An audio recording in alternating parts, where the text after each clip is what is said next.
सभी का स्वागत है SPN 9 के इस खास कार्यक्रम में और मैं हूं आपके साथ फरहान।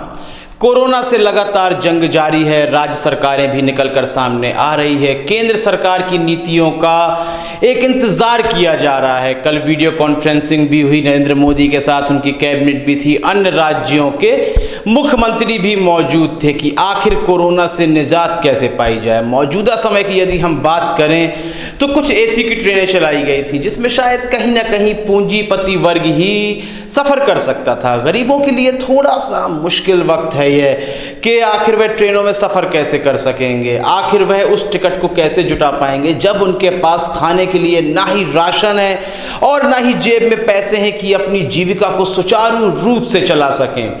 तो इसी दौरान सरकार की भी कुछ लापरवाहियां सामने आ रही हैं। यह जो जंग चल रही है वह कोरोना से हमें जीत जाने के लिए यह हम जंग कर रहे हैं कि हम आखिर कैसे कोरोना पर विजय पा सकें। वहीं सरकार कहीं ना कहीं गरीबों को, मजदूरों को यह चाहती है कि बस जो आवाज़ें उठ रही हैं कहीं ना कहीं उन आवाज़ों को शांत कर दिया जाए। घर जाने की लोग गुजारिश कर रहे थे, श्रमिक ट्रेनें भी चलाई गई हैं, ट्रेनों में श्रमिकों को घर भी पहुंचाया जा रहा है, लेकिन क्या पूरी सुरक्षा के साथ उन्हें पहुंचाया जा रहा है? हम यदि बीते दिनों की बात करें तो उत्तर प्रदेश में ऐसे तमाम लोग सामने आए थे जो बसों और ट्रेनों के माध्यम से अपने घरों तक आए लेकिन बाद में कोरोना पॉजिटिव पाए गए। अभी भी यह सिलसिला बरकरार है। हमें लगता था कि शायद इन घटनाओं के बाद सरकार चेत जाएगी, उसकी आंखें खुलेंगी और अपनी कवायदों में तेज़ी लाएगी, लेकिन यह तेज़ी बिल्कुल भी देखने को नहीं मिल रही है। आपको याद होगा नीतीश कुमार ने तो बिहार के मजदूरों को बुलाने से ही मना कर दिया था, लेकिन अब बिहार के मजदूरों को वापस बुलाया जा रहा है। 12 से 15 हज़ार मजदूर या उससे कुछ ज़्यादा संख्या में मजदूर वापस पहुंचेंगे, लेकिन जो लाखों की संख्या में हिंदुस्तान के राज्य भर में तमाम राज्यों में बिहार के मजदूर हैं, आखिर उन्हें कैसे वापस लाया जाएगा?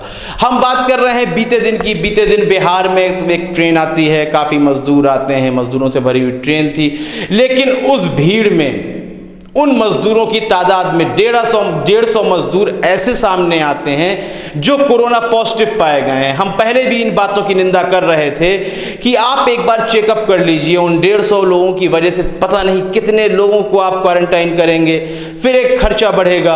आपसे मौजूदा समय में खर्चा उठाया नहीं जा रहा है, क्वारंटाइन सेंटर का, आइसोलेशन वार्ड्स का आपसे खर्चा नहीं उठाया जा रहा है। इसीलिए तो नीतीश कुमार ने मना करा था और साफ लफ्जों में कह दिया था, ना राशन है और ना पैसा है हमारे पास। तो अब जो 150 लोग कोरोना पॉजिटिव मिले हैं, इसके संबंध में आपको क्या लगता है कि सरकार की कवायदें क्या तेज हैं? सरकार उस हिसाब से मेहनत कर रही है जिस तरह से करनी चाहिए थी?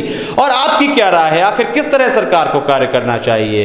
क्या यह कार्य सही नहीं है? यदि सही कार्य है तो वह क्या है? इस संबंध में अपनी प्रतिक्रिया हमें कमेंट सेक्शन में अवश्य दे दें। कार्यक्रम को लाइक करें, ज़्यादा से ज़्यादा शेयर करें और चैनल को सब्सक्राइब करना बिल्कुल भी ना भूलें। तब तक के लिए इजाज़त दीजिए, धन्यवाद।